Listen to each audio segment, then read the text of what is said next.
আরো একটা ভিডিওতে আপনাদের সবাইকে স্বাগত। আজকে আমরা আছি গ্লোবাল অ্যাকোয়া শ্রীরামপুরে। এই শ্রীরামপুরে খুব নতুন একটা খুব সুন্দর একটা অ্যাকোরিয়াম গ্যালারি হয়েছে। তো আজকে এই গ্লোবাল অ্যাকোয়া আমরা ঘুরে দেখব। এখানে নানা রকম মাছ আছে, তাছাড়া নানান রকম সুন্দর সুন্দর অ্যাকোয়াস্কেপ রয়েছে, সুন্দর সুন্দর প্ল্যান্টেড অ্যাকোয়ারিয়াম রয়েছে। এছাড়া নেটিভ ফিশ রয়েছে, কিছু ইন্ডিয়ান নেটিভ ফিশ রয়েছে।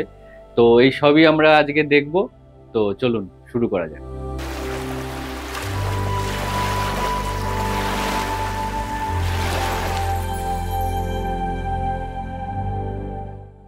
এই ট্যাঙ্কে আমরা বেশ কিছু রেনবো ফিশ দেখতে পাচ্ছি, আর কিছু ক্লাউন লোচ আছে। এই রেনবো ফিশ গুলো কিন্তু মানে খুব শান্ত প্রকৃতির মাছ। আমরা আগে অন্যান্য ভিডিওতে দেখিয়েছি। এখানে দু রকমের রেনবো ফিশ আছে। তো এখানে কি কি রেনবো ফিশ আছে সেটা এবার আমরা জেনে নেব সুমিত। এখানে যে রেনবো ফিশ গুলো আছে, এখানে সাধারণত যে রেনবো ফিশ গুলো দেখা যায় এটা ছাড়াও আরো অন্য কিছু ভ্যারাইটি রয়েছে। হ্যাঁ, এখানে কি কি ভ্যারাইটি রয়েছে এখানে এই মুহূর্তে আমার কাছে এটা যেটা রয়েছে সেটা হচ্ছে স্কারলেট রয়েছে।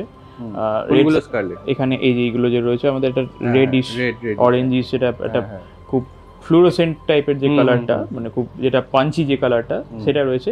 এর সাথে এটা মেল ফিমেল পেয়ার রয়েছে। কিছু মাছের যেমন কালারটা খুব ডার্ক এন্ড রেডিশ ওপর, আর কিছু মাছ রয়েছে একটু ফেড পেল যে কালারটা আমরা বলি, যে সেই কালারটা। তো এখানে মেল ফিমেল ওটা ডিটারমাইন করা যায়, ভাইব্রেন্ট হয়।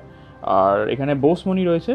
বোসমনি আমার কাছে বেশিরভাগটাই মেল স্টকটাই রয়েছে, কারণ অনেকে হবিসটা মেল স্টকটাকে প্রেফার করে, কালারটা যেহেতু বেশি। বাট মেলের সাথে ফিমেলটাকেও কিন্তু রেশিও করে। এরা হচ্ছে আমাদের এখানে স্কারলেট, রেনবো। এটা হচ্ছে বোসমনি। বোসমনির লাস্ট হাফটা yellow, vibrant yellow, orangish yellow colour হয়, এবং সামনের দিকটা রেনবো উইথ ব্লু এফেক্ট আছে। আর কিছু ছোট ছোট র্যাম দেখতে পাচ্ছি। হ্যাঁ, এখানে থাই সিল্ক র্যাম রয়েছে, একদমই ছোট সাইজ। এগুলো ভালোই বড় হয়। আর প্রপার এনভায়রনমেন্ট পেলে বা পিএইচ মেনটেন করে যদি জল রাখা হয়, তো এটা র্যামিরেজি কিন্তু ভালো সাইজে হয় এবং হেলদি হয়। র্যাম খুব সুন্দর দেখতে হয় মাছ। এটা খুব শান্ত প্রকৃতির। আর ক্লাউন লোচ আছে, এর সাথে আমার ক্লাউন লোচ রয়েছে বটম ফিডার হিসাবে। অনেকে এটা অ্যাকসেপ্ট করে, যেটা ক্লাউন লোচ কিন্তু অনেক বড় হয়। আলটিমেটলি এটা মনস্টার ক্যাটাগরির মাছ। ওরা খুব ভালো, মানে ট্যাঙ্কে যদি সেট হয়ে যায় তাহলে, মানে প্রথম ট্যাঙ্কে ছাড়লে একটু লুকিয়ে থাকার টেন্ডেন্সি থাকে, কিন্তু সেট হয়ে গেলে ওরা এখানে যেরকম দেখছেন ফ্রিলি ঘুরে বেড়াচ্ছে, এরকম ফ্রিলি ঘুরে বেড়ায়। আর ওরা কিন্তু বেশ অনেকটাই বড় হয়, মানে ওদের মোটা হয়। আমরা হবিস হিসাবে ওদেরকে খুব একটা বেশি বড় করতে পারি না, কারণ আমরা ওদেরকে সেই এনভায়রনমেন্ট দিতে পারি না, জায়গাটা দেওয়া যায়। সব হবিস নয়, কিছু কিছু হবিস যারা আছে, যারা একদম প্রপার ডেডিকেশনের সাথে তাকে ট্যাঙ্ক সেই কন্ডিশন দিয়ে মোটামুটি এরা 12 ইঞ্চ প্লাস অবধি যায়। তাই ওরা এখন যেমন ওরা রেনবোর সাথেও রয়েছে, ওরা রীতিমতো ওরা অ্যারোয়ানার সাথেও থাকে। এবং মনস্টার যারা হেভি মনস্টার ফিশ যারা, তাদের সেই ক্যাটাগরির মধ্যে ওরা পড়ে যায়, কারণ এরা বড় হয়ে গেলে শ্রিম্প এবং ডেড ফিশ ফিলেও এরা টেক করে। আচ্ছা, এরপরেই আসছি উপরে যাকে দেখতে পাচ্ছি। এখানে একটা এশিয়ান আরোয়ানা রয়েছে। এবার এটাকে প্রথম দেখায় দেখে মনে হতে পারে যে এটা কোনো আরটিজি বা হাইব্যাক এরকম কিছু। তো এটা আরটিজি বা হাইব্যাক নয়, এটা একটা গ্রিন আরোয়ানা, যেটা এশিয়ান গ্রিন। এখন খুব একটা পাওয়া যায় না, খুবই মানে একটা সময় পাওয়া যেত, এবং খুবই মানে বাজেটের মধ্যে আর কি। এটা মানে এর বয়স এখন মোটামুটি 6.5 প্লাস। মানে গ্রিন আরোয়ানার এইরকম লুকস, মানে আমার তো আমি আগে দেখিনি। গ্রিন আরোয়ানা জেনারেলি হয় ঠিকঠাক হয়, এতটা মোটা হয় না, আর বডিটা একটু সাদাটেই থেকে যায়। এই স্কেলের মধ্যে যে প্যাটার্নটা আছে, গ্রিন প্যাটার্নটা, এটা সাধারণত দেখা যায় না। খুব সুন্দর মেনটেন করে ব্যাপারটাকে করেছে। তো এটা মানে একটা দেখার মতো জিনিস, যে মানে এটা কিন্তু কোনো রেড টেল আরোয়ানা বা হাইব্যাক নয়, কিন্তু খুব সুন্দর দেখে মনেই হচ্ছে না যে এটা একটা এরকম এত মানে কমা আরোয়ানা। এবার কমা বলতে অনেকেই চায় যে সিলভার অ্যারোয়ানার পর অ্যারোয়ানার হবিটাকে একটু এক্সপ্যান্ড করার জন্য, কিন্তু অনেকের বাজেট সেগমেন্ট একটা ইস্যু থাকে।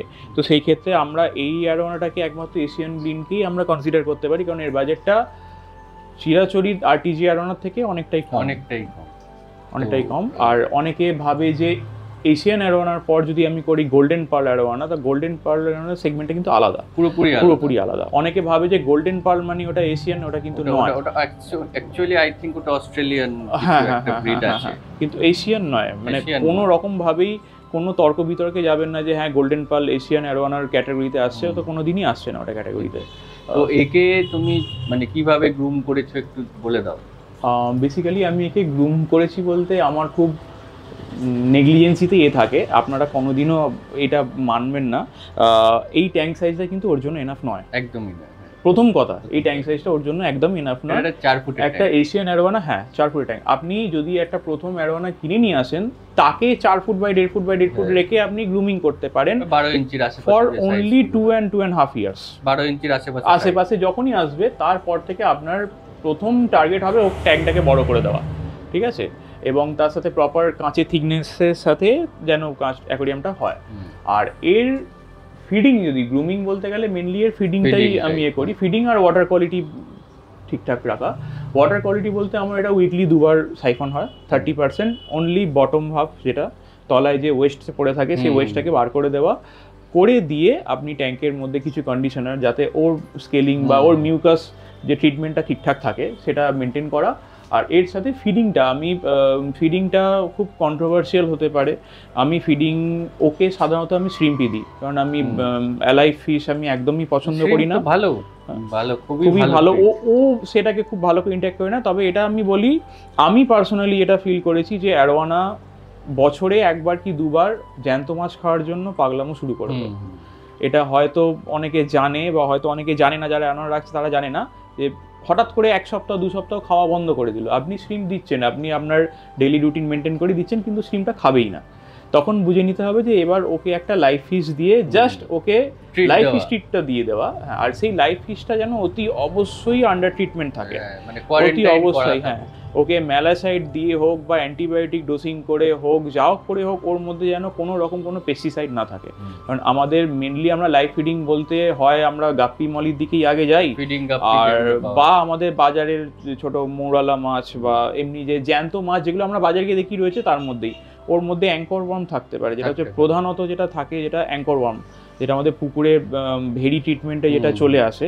ওই অ্যাঙ্কর ওয়ার্ম যদি এখানে চলে আসে তাহলে কিন্তু প্রচণ্ড সমস্যা। এখন ওষুধ অনেক বেরিয়ে গেছে, একদিন খাওয়া বন্ধ করবে, সেই তারপর থেকে হ্যাঁ, আর যে সমস্যা শুরু হবে সেটা মানে ওর হয়তো মৃত্যু অবধি ঠেলে দেবে, একদম মৃত্যু অবধি ঠেলে দেবে, কিচ্ছু হবে না। কারণ ওটা প্যারাসিটিক, ওটা আপনি যতই ডিওয়ার্মিং করুন না কেন, ওটা ওর কিছুতেই যায় আসে না। অ্যাঙ্কর ওয়ার্ম ঠিক এতটাই মানে ভয়ানক একটা জিনিস, আর বেশিরভাগ ওইটাই আসে। তো সেফ ফিডিংটা দেওয়া দরকার। চিংড়িটা হচ্ছে সবথেকে সেফ। এবং এটাও বলে রাখি যে চিংড়িটাও ওরকম নয় যে বাজার থেকে এনে সঙ্গে সঙ্গে দিয়ে দিলাম। চিংড়িটাকেও 72 ঘন্টা ফ্রিজিং করে, তার প্রপারলি ওটাকে ওয়াশ করে, কোনো রকম কোনো স্কেলগুলোকে বাদ দিয়ে জাস্ট ফ্লেশ অংশটা, হ্যাঁ ফ্লেশ অংশটা যাতে রোয়া কিছু না থাকে সেরকম ভাবে দিলে। হ্যাঁ, আর আমি যেহেতু এখন ম্যাচিওর এনাফ হয়ে গেছে, উইকলি 2 বার খেতে দিই। উইকলি 2 বার, যে কোয়ান্টিটিটা আমার উইকলি ওয়ান্স হতো সেটাকে আমি 2 ভাগ করে দিয়েছি। মানে half week first, half week সেকেন্ডে আমি এরকম ভাবে খেতে দিয়ে দিই, অল্প অল্প কোয়ান্টিটি, 3 দিন অন্তর। বেশি খাওয়ানোর কোনো দরকার নেই। 3 দিন অন্তর। হ্যাঁ, যে কোনো বড় মাছ, যে কোনো মনস্টার ফিশই বড় হয়ে গেলে তাদের বেশি খাওয়ানোর দরকার হয় না।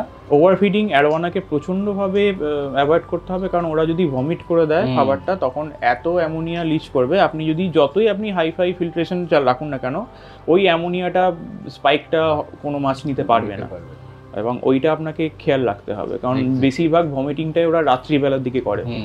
হঠাৎ করে আপনি ধরুন খেতে দিলেন 9টার সময়, হয়তো 12টা 1টা 1:30টার সময় ও পারলো না রাত্রিবেলা শোয়ার টাইমে, হয় খুব জোর আমাদের ওয়াটার সার্কুলেশনের ফলে ও বমি করে দিল, তখন ওটা বাজে ব্যাপার হয়। ঘন্টাখানেকের মধ্যে কিন্তু অ্যামোনিয়া স্পাইক করে যায়। চেষ্টা করবেন আপনি ডে টাইমে খাইয়ে দিলেন, তাতে আপনার অবজারভেশনে রইলো অ্যাটলিস্ট 18 ঘন্টা আপনার অবজারভেশনে রইলো যে হ্যাঁ খাওয়ার পর কিছু হয়নি, কারণ মূলত ওই টাইমের মধ্যেই হয়ে যায়, এক্সেপ্ট রেড টেল ক্যাট, ওই টাইমের মধ্যেই হয়ে যায় অ্যারোয়ানার ক্ষেত্রে। তাই যে কোনো এরকম মনস্টার ফিশ বা এরকম অ্যারোয়ানার ফিডিংটা কিভাবে করতে হবে সেটাও মোটামুটি একটা আইডিয়া দিল। আর এরকম মানে একটু যদি যাদের বাজেট কম তারা এরকম গ্রিন আরওয়ানা নিয়ে কিন্তু এইরকম সুন্দর করতেই পারে। অনেকে হয়তো ডিমোটিভেট করে, আমাকেও করেছিল, কারণ আমিও তো হবিস্ট, আমাকে বলেছিল যে গ্রিন করিস না, তার থেকে একটু বেশি পয়সা খরচা করে দিয়ে আরটিজি কর। তো এটা মাছটার জাতকে নয়, মানে আমরা মানে কি বলবো, একটা সেকুলারিজম ব্যাপার এসে যাচ্ছে যে কেন ও বাদ যাবে কেন, ওটা ওর কেমন বিউটি আজকে আপনারা হয়তো দেখতে পাচ্ছেন, এটাতে কোনো ক্যামেরা কারচুপি নয়, এটা তো মানে জাস্ট ওর যেটা রূপ সেটা ও দেখাচ্ছে, আর প্রপার ম্যাচুরেশনের পর এর লুকটা এসছে। আপনি ছোট এইটুকু বয়সে 10 ইঞ্চি সাইজে ভাববেন না যে কখন ওর স্কেলের যে প্রপার ওটা তো আমাদের আরটিজিতেও আসে না। ইনফ্যাক্ট আরটিজি বা সুপার চিলি যাই নিন না কেন, সেই অ্যারোয়ানা যতক্ষণ না আপ টু 15 ইঞ্চ প্লাস হচ্ছে ততক্ষণ ওর স্কেলের যে এটা ডিফারেন্সিয়েশন সেটা আসবে না।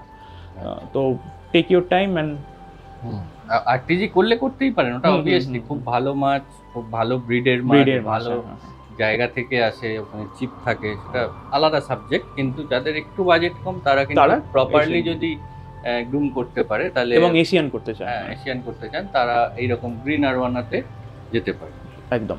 তো যারা সিলভার আরওয়ানা রাখছেন, এরপরে একটু বেটারের দিকে ভাবছেন, একটু মানে এশিয়ান আরওয়ানা করবেন, তো সেক্ষেত্রে বাজেটও যদি ইস্যু থাকে তো সেক্ষেত্রে এই গ্রিন আরওয়ানাতে আপনারা যেতে পারেন, এবং যদি আপনাদের প্রয়োজন হয় তার জন্য ওর সাথে যোগাযোগ করলেই হবে, কন্ট্যাক্টও দেওয়াই গেছে। তো চলো এবার আমরা অন্য ট্যাঙ্কগুলো একটু দেখি। একদম। আচ্ছা, এই ট্যাঙ্কে তো বেশ কিছু মনস্টার ফিশই দেখতে পাচ্ছি, জায়ান্ট গুরামি আছে, অস্কার আছে, আর কিছু প্যারট আছে, বিভিন্ন রকমের প্যারট আছে, কিছু সান্টা ক্লজ আছে, কিছু হার্ট শেপ আছে, আর একটার মধ্যে দেখতে পাচ্ছি সান্টা ক্লজ, আবার গায়ের মধ্যে একটা স্ট্রাইপ আছে, টাইগার স্ট্রাইপ রয়েছে। ওটাকে কি বলে? ওটা টাইগার সান্টা ক্লজ। বলে টাইগার সান্টা ক্লজ, খুব সুন্দর। আর ওর পেয়ার রয়েছে, মেল ফিমেল রয়েছে এখানে দেখা যাচ্ছে। আমার এখানে হার্ট শেপ রয়েছে, হার্ট শেপও এত বড় কিন্তু দেখা যায় না খুব একটা। হ্যাঁ, এটা সাইজ রয়েছে, দারুণ সাইজ, এবং এটা রীতিমতো ট্যাঙ্ক গ্লোন মাছ, এটা ট্যাঙ্কেই বড় হয়েছে এবং খুব সুন্দর সাইজ। এত বড় সাইজের হার্ট শেপ প্যারট সাধারণত দেখতে পাওয়া যায়, ভালো কোয়ালিটি পাওয়া যায়। হ্যাঁ, আর এখানে কিছু ছোট সাইজের প্যারট আছে আর অস্কার আছে।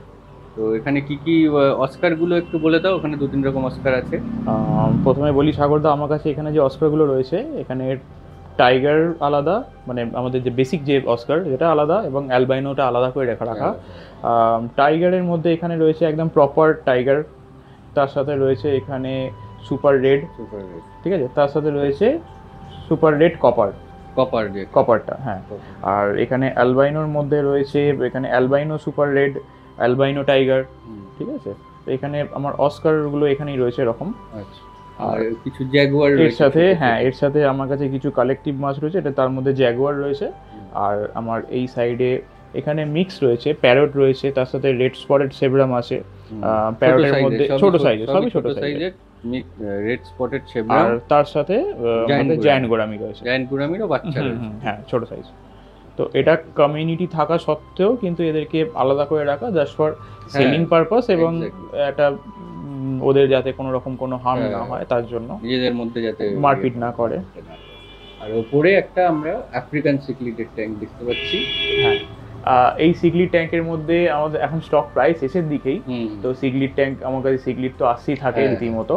তবে আমি একটা কথা বলি যে সিগলিড এখন অনেক লোকাল ব্রিডেরও আসছে, চেষ্টা করবেন লোকাল ব্রিড বা ইম্পোর্টেড স্টকটা একটু নিজে যাচাই করে নেওয়া। ওখানে আমার কথায় বা কারোর কথায় কান না দিয়ে একটু চেষ্টা করবেন যে যেখান থেকেই নিন না কেন, আমার থেকে নয়, মানে যেখান থেকে নিন না কেন, সিগলিড স্টকটা যেন ভালো করে দেখে রাখা হয়। কারণ এদেরকে রাখতে গেলে আমি বলবো যে হয়তো এরকম হয় যে সিগলিডটা প্রথমে রেখে 1 সপ্তাহের মধ্যেই সব কালার চলে গেল, প্রথমেই তারা হবিতে প্রথম 1 সপ্তাহের মধ্যেই তারা সব ডিমোটিভেটেড হয়ে যায় যে যা আমার কালার চলে গেল। আপনার ট্যাঙ্ক সেটআপটা প্রপার থাকা উচিত, এর পিএইচটা অনেকটাই হাই রাখতে হয়। পিএইচ টিডিএস দুটোই। আপনি যে কোনো ট্যাঙ্কে, সিগলিড ট্যাঙ্কে তখনই কনভার্ট করতে পারবেন যখন এই সিগলিডের জন্য স্পেশাল সাবস্ট্রেট দেওয়াটা। অনেকে বলে যে আমার তো নেকেড ট্যাঙ্কই রয়েছে, ভালো রয়েছে, কিন্তু এদের রাখা যায়। বাট আমি একটা জিনিস অ্যাডিশন করে দিই, আমরা মেরিনে যে স্যান্ডটা দিই, যেটা আর্গোনাইট ক্রাশ বা আমাদের কোরাল ক্রাশ যে স্যান্ডটা হয়, সেই স্যান্ডটা এখানে দিলে এদের জন্য কিন্তু খুব বেনিফিট, ঠিক আছে। আর এতে ওরা কি হয়, ওই জলের মধ্যে পিএইচ লেভেলটাকে অনেকটা হাই করে দেয়, মানে এদের জন্য একদম স্টেবল থাকে, আর এদের টিডিএসটাও তো বেশি লাগে। আর তার সাথে হোল রকটা কেন জানি না এদের সাথে খুব যায়, খুবই ভালোভাবে যায়। আমি ওই জন্য এখানে হোল রকটা রেখেছি, একটা স্টেপ টাইপের করার চেষ্টা করেছি। এদের ট্যাঙ্ক করতে গেলে মানে আফ্রিকান সিক্লেট করতে গেলে ওই একটা সাবস্ট্রেট আর কিছু পাথর, এই জিনিসটা কিন্তু অবশ্যই লাগে। হ্যাঁ হ্যাঁ, হোল রকের বদলে অন্য রক দিন, হ্যাঁ কোনো অসুবিধা নেই, এই দুটো জিনিস কিন্তু লাগে।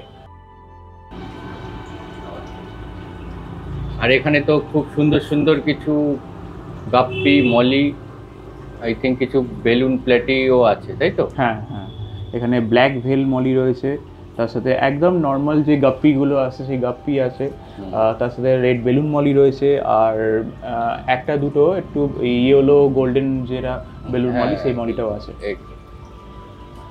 আর এখানে তো বেশ কিছু অ্যাঞ্জেল রয়েছে নানান রকম। তো এখানে সবার প্রথমে একটা ব্ল্যাক অ্যাঞ্জেল রয়েছে দেখতে পাচ্ছি। হ্যাঁ, এটা আছে একটু বলো। আচ্ছা, এখানে রয়েছে জেড ব্ল্যাক, এটা অ্যাডাল্ট সাইজে রয়েছে।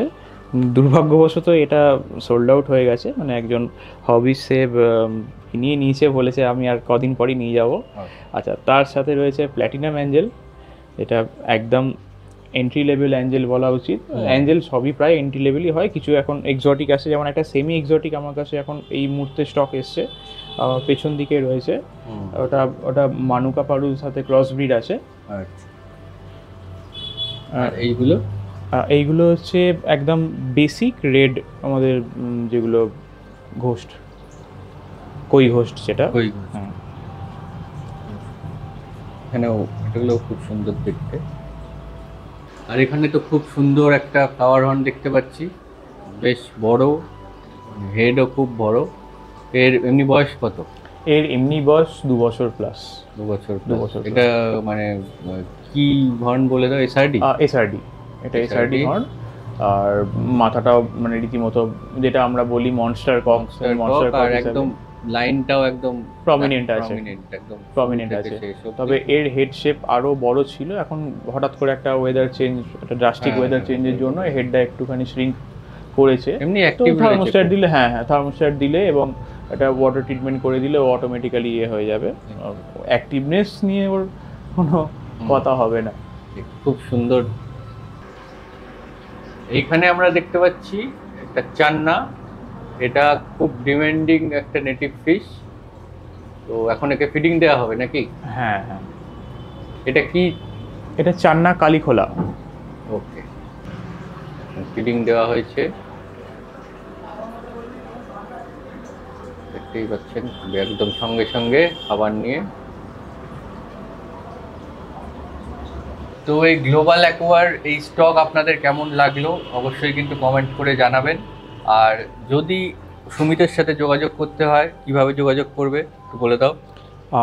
আমার সাথে যোগাযোগ করার জন্য আমার ফোন নাম্বার এবং হোয়াটসঅ্যাপ নাম্বার একসাথেই রয়েছে, 7980161713। ডেসক্রিপশনে দেওয়া থাকবে।